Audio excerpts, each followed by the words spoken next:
ముఖ్యమంత్రి గారు అధ్యక్ష, ముఖ్యమంత్రి గారు చాలా రోజుల నుంచి ఔటర్ రింగ్ రోడ్ మీద చర్చ జరుగుతూ ఉంది. ఎన్నికల కంటే ముందు హడావిడిగా సరైన విధి విధానాలు అవలంబించకుండా టెండర్ ప్రాసెస్ను డీవియేట్ చేసి కొద్దిమంది వ్యక్తులకు ఆయాచిత లబ్ధి చేకూర్చడానికి ఔటర్ రింగ్ రోడ్డును అప్పచెప్పిండ్రని సమాజమంతా, తెలంగాణ రాష్ట్రమంతా దీని మీద తీవ్రమైన చర్చ జరిగింది. ఆనాడు Congress party doctor YS Rajasekhara Reddy గారు ముఖ్యమంత్రిగా ఉన్నప్పుడు అంతర్జాతీయ ఎయిర్పోర్ట్తో పాటు ఔటర్ రింగ్ రోడ్డును జైకా నుంచి నిధులను తీసుకొచ్చి ఒక అద్భుతమైన మణిహారాన్ని తెలంగాణ రాష్ట్రానికి, అంటే హైదరాబాదు నగరం అంతర్జాతీయ నగరంగా, విశ్వనగరంగా రాణించడానికి ఈ రెండు ప్రధానమైన కారణం. అంతర్జాతీయ airport, outer ring road, IT కంపెనీలు, ఫార్మా కంపెనీలు. ఈ తెలంగాణ రాష్ట్ర ఆదాయంలో 60-65% ఈరోజు మన బడ్జెట్లో వస్తుంది అని అంటే ఆనాడు కాంగ్రెస్ పార్టీ తీసుకున్న నిర్ణయాల వల్ల ఈరోజు ఈ రాష్ట్ర ఆదాయం అత్యధికంగా పెరిగింది. ఇదే కాకుండా ఈ నగరం ప్రజల యొక్క అవసరాలు తీర్చాలి, దాహార్తి తీర్చాలి అని ఆనాడు పీజేఆర్ గారు పదే పదే చేసిన ధర్నాల నేపథ్యంలో కృష్ణానది జలాలను ఫేజ్ 1, ఫేజ్ 2, ఫేజ్ 3 కావచ్చు, గోదావరి నది జలాలను హైదరాబాద్ తాగునీటి దాహార్తిని తీర్చడానికి ఈ హైదరాబాద్ నగరానికి కృష్ణా గోదావరి జలాలను తరలించి ఇక్కడికి వచ్చి నివసించే లక్షలాది మంది ప్రజల యొక్క అవసరాలను, తాగునీటి సమస్యలను పరిష్కరించింది కాంగ్రెస్ పార్టీ. ఇదే కాకుండా ప్రపంచ నగరంతో పాటు పోటీ పడాలి అని అంటే, ఈ దేశంలోనే అద్భుతమైన నగరంగా హైదరాబాద్ నగరం రాణించాలి అని అంటే మెట్రో రైలు ఉండాలి, మెట్రో అంతర్జాతీయ ప్రమాణాలతో ఉండాలి అని ఆనాడు పబ్లిక్ ప్రైవేట్ పార్ట్నర్షిప్లో ఈ నగరానికి మెట్రో రైలును తీసుకొచ్చి ఈ నగరాన్ని ప్రపంచ చిత్రపటంలో కాంగ్రెస్ పార్టీ పెట్టింది.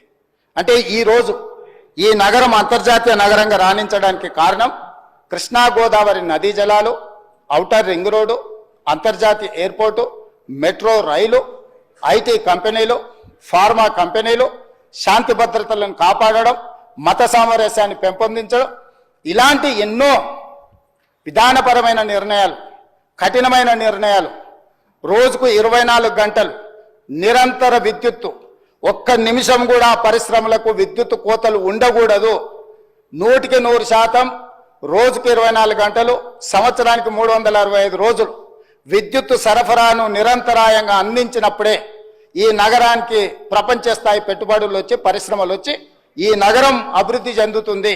ఇక్కడ చదువుకుంటున్న యువతి యువకులు డాక్టర్లుగా, లాయర్లుగా, ఇంజనీర్లుగా ముఖ్యంగా రాణించాలి అని ఆనాడు ఎన్నో కాలేజీలతో పాటు ఆనాటి ప్రభుత్వం తెచ్చిన ఐఎస్బి కావచ్చు, IIIT కావచ్చు, ఐఐటీలు కావచ్చు, ఇట్లాంటి అంతర్జాతీయ విద్యా సంస్థల్ని తీసుకొచ్చి ఆ సంస్థల్ని పెంపొందించి ఒక క్రీడా స్ఫూర్తిని పెంపొందించాలని క్రీడా స్టేడియంలను కట్టడమే కాకుండా అంతర్జాతీయ స్థాయి క్రీడల్ని నిర్వహించడం ఈ హైదరాబాదు నగరంలో ఆనాడు ప్రభుత్వాలు తీసుకురావటంటే హైదరాబాదు నగరం రాణించింది.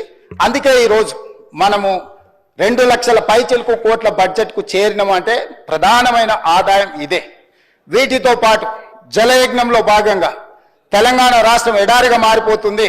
ఈ రాష్ట్రంలో సాగునీటిని మొత్తం ప్రతి ఎకరాకు అందించాలన్న ఒక లక్ష్యంతో జలయజ్ఞంలో భాగంగా కల్వకుర్తి కావచ్చు, భీమా కావచ్చు, నెట్టంపాడు కావచ్చు, కోయిల్ సాగర్ కావచ్చు, జూరాల పునరుద్ధరణ కావచ్చు, లేకపోతే RDS ప్రాజెక్టులు కావచ్చు, లేకపోతే శ్రీరామ్ సాగర్ కావచ్చు, శ్రీపాద ఎల్లంపల్లి కావచ్చు, ప్రాణహిత చేవెళ్ళ కావచ్చు, తుమ్మిడిహెట్టి దగ్గర ప్రాజెక్టు నిర్మించడం ద్వారా 38,000 కోట్ల రూపాయలతోని 16 లక్షల ఎకరాలకు నీళ్లు అందించాలి. చేవెళ్ళ ఎక్కడే ఆదిలాబాద్లో తుమ్మిడిహెట్టిలో మొదలుపెట్టిన గోదావరి జలాలను చేవెళ్ళ వరకు వికారాబాద్, తాండూరు నా నియోజకవర్గం, మీ నియోజకవర్గమైన కొడంగల్ మన వికారాబాద్ వరకు తరలించాలని చేవెళ్ళ దగ్గర దాదాపుగా 1,000 కోట్ల రూపాయలు ఖర్చు పెట్టి ప్రాజెక్టులను చేపట్టారు. ఆనాడు మనతో పాటు ధర్నాల పాల్గొన్న దురదృష్టవశాత్తు అటుపోయినా చేవెళ్ళ ప్రాంతానికి, వికారాబాద్ ప్రాంతానికి, తాండూరుకు, కొడంగల్కు నీళ్లు తేవాలని ఆలోచన కూడా చేయలేదు. ఈ నేపథ్యంలో అద్భుతమైన నగరంగా తీర్చిదిద్ది ఔటర్ రింగ్ రోడ్డుని మనం అప్పు తెచ్చి మొత్తం పూర్తి Hyderabad growth corridor limited HGCL నేతృత్వంలో ఈ అద్భుతమైన ఆస్తిని వేల లక్షల కోట్ల రూపాయల విలువైన ఆస్తిని 6,500 కోట్ల రూపాయల అప్పు తీసుకొచ్చి నిర్మించి అప్పు పూర్తి చేసి డెట్ ఫ్రీ చేసిన అధ్యక్ష. డెట్ ఫ్రీ చేసిన ఔటర్ రింగ్ రోడ్డుని అప్పనంగా ఆయాచితంగా అమ్ముడు పోయి అమ్ముకొని ఎన్నికల ముందు హడావిడిగా వాళ్ళ క్లియర్గా తెలుసు ప్రజలు తిరస్కరించారు, ప్రజలు ఓడించబోతున్నారు, ప్రజలు బొంద పెట్టబోతున్నారు అని తెలిసి ఉన్నదల్లా తెగ నమ్ముకొని దేశం విడిచి పారిపోవాలన్న ఆలోచనతోనే ఔటర్ రింగ్ రోడ్డుని అమ్ముకున్నారు. అయితే ఈరోజు మాజీ ఆర్థిక శాఖ మంత్రి, ఎందుకంటే వారు ఆర్థిక శాఖ మంత్రిగా ఉన్నప్పుడే అది అమ్మిండ్రు, ఈరోజు వారే డిమాండ్ చేసిండ్రు ఈ ఔటర్ రింగ్ రోడ్ అమ్మకం మీద మీరు విచారణ ఇయ్యండి అని. నేను మనస్ఫూర్తిగా వారు మనస్ఫూర్తిగా విచారణకి ఏదైతే అడిగినరో వెనకాల వారు కూడా చదువు వచ్చినా రాకపోయినా వారు కూడా వారికి మద్దతు పలికినందుకు వారిద్దరి కోరిక మేరకు స్పెషల్ ఇన్వెస్టిగేటింగ్ టీంను నిర్వహించి ప్రధాన ప్రతిపక్షం కోరిక మేరకు ఔటర్ రింగ్ రోడ్డు టెండర్ కు సంబంధించి ప్రైవేటు సంస్థలకు కట్టబెట్టిన విధానాల మీద ఈ సభ ద్వారా ఈ సభ్యులందరి ఆమోదంతో విచారణకు నేను ఆదేశిస్తున్నా. తమరి విచారణకు అనుమతి ఇవ్వాల్సిందిగా విచారణకు సంబంధించిన విధి విధానాలు స్పష్టంగా తెలంగాణ రాష్ట్ర ప్రజలకు నేను హరీష్ రావు గారి కోరిక మేరకు ఔటర్ రింగ్ రోడ్డు టెండర్ విషయంలో పూర్తి స్థాయి విచారణకు ఆదేశిస్తున్నాను. విధి విధానాలను మంత్రివర్గంలో చర్చించి మంత్రివర్గ సహచరుల సూచన మేరకు మంత్రివర్గం యొక్క తీర్మానం మేరకు ఔటర్ రింగ్ రోడ్డు టెండర్ మీద విచారణకు ఆదేశిస్తున్నాం అధ్యక్ష.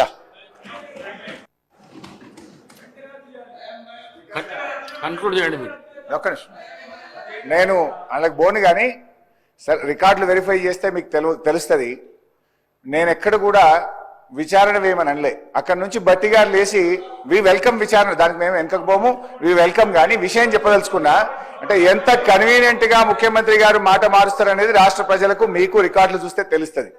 బట్టి గారు లేచి పదే మీలాగా ఓఆర్ఆర్ అమ్ముకోలేదంటే మీకు అంత ఇష్టం లేకపోతే దాన్ని రద్దు చేయండి, వాపస్ తీసుకోండి అని నేను అన్నా. అయితే ఇప్పుడు ముఖ్యమంత్రి గారు లేచి సరే విచారణ వేస్తామన్నారు, వి వెల్కమ్. కానీ నేను ఈ సందర్భంగా కోరేది ఏంటంటే ముందు రద్దు చేసి ఆ విచారణకు ఆదేశించండి, రద్దు చేయండి అని చెప్పి ఆ టెండర్లు రద్దు చేసి విచారణకు ఆదేశించాలని మీ ద్వారా కోరుతా ఉన్నాను. ఇకపోతే అధ్యక్ష ఇంక దాంట్లో పోతే డైవర్ట్ అవుతుంది కనుక I will come back to అప్పులు. ఇకపోతే అధ్యక్ష కన్క్లూడ్ చేయండి హరీష్ రావు గారు. అరే ఎక్కడ సార్ ఇంకా సగం కూడా కాలేదు.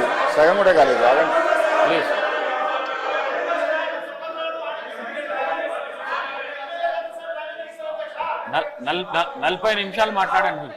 అంటే ఎన్ని ఇంటరప్షన్స్ సార్? ఇప్పుడు ముఖ్యమంత్రి గారు లేచిరి, బట్టి గారు 3 సార్లు లేచిరి, పొంగులేటి గారు లేచిరి, హరీష్ రావు గారు, మా రాజగోపాల్ రెడ్డి అన్న గారు లేచిరి, హరీష్ రావు గారు, ఇంతమంది డిస్టర్బ్ చేస్తే నేను 20 నిమిషాలు డిస్టర్బ్ చేసారు. అంటే వాళ్ళకి ఆన్సర్ చేయడానికి టైం అంతా పోయింది కదా సార్. 40 మినిట్స్ మీరు మాట్లాడింది. Sir important subject sir, important subject sir. అయితే అధ్యక్ష గౌరవనీయులు బట్టి విక్రమార్క గారు మాట్లాడుతూ ఇప్పుడు ఏమంటారంటే మేమేదో అప్పులు కట్టామన్నారు. బీఆర్ఎస్ ప్రభుత్వ హయాంలో మేము సంపద పెంచాం, పేదలకు పంచాం. సంపద పెంచడమే కాదు పేదలకు పంచాం. అదేవిధంగా అప్పులు మేము కూడా కట్టాం అధ్యక్ష. మీరు వారసత్వంగా ఇచ్చినటువంటి అప్పులు మేము తిరిగి కట్టాం.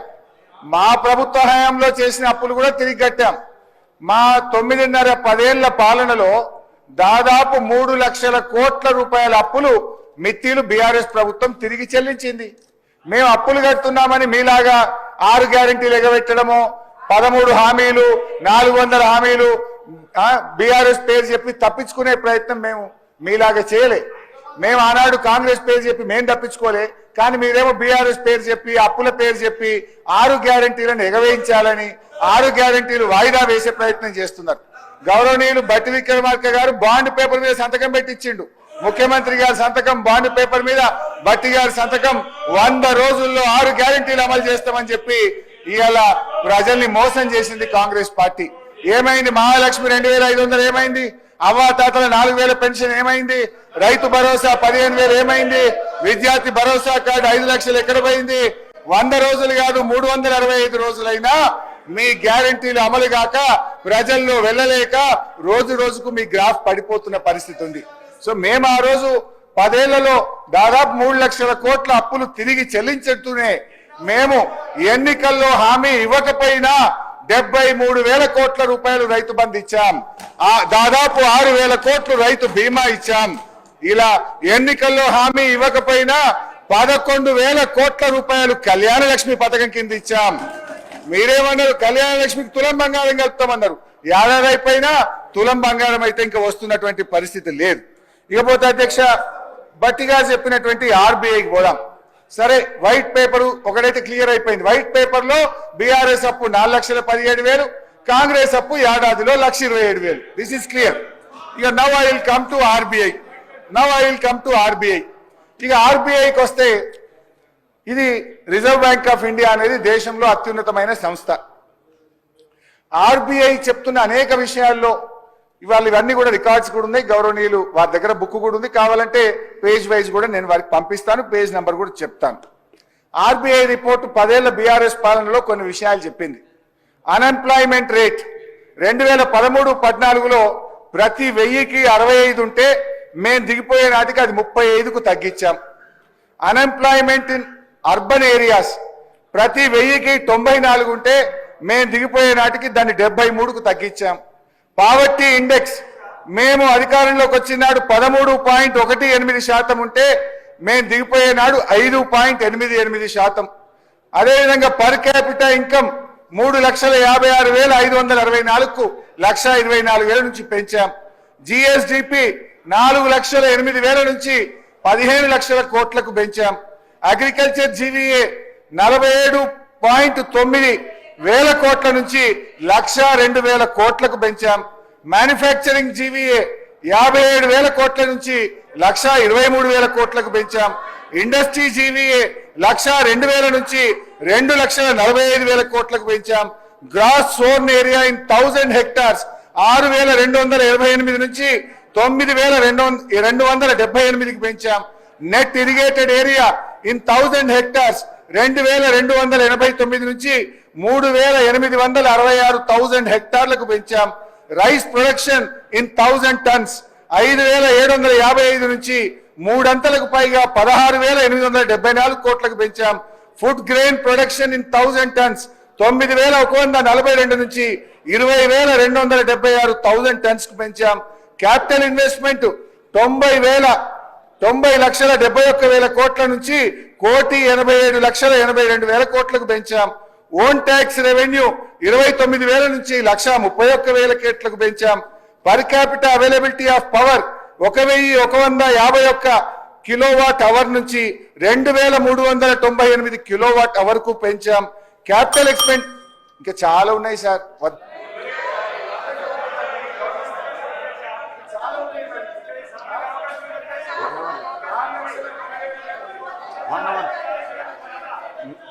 $4,17,000 కోట్ల అప్పు తెచ్చి ఏం చేసిండ్రు అంటే మరి ఏం చేసినామో చెప్పాలి కదా అధ్యక్ష.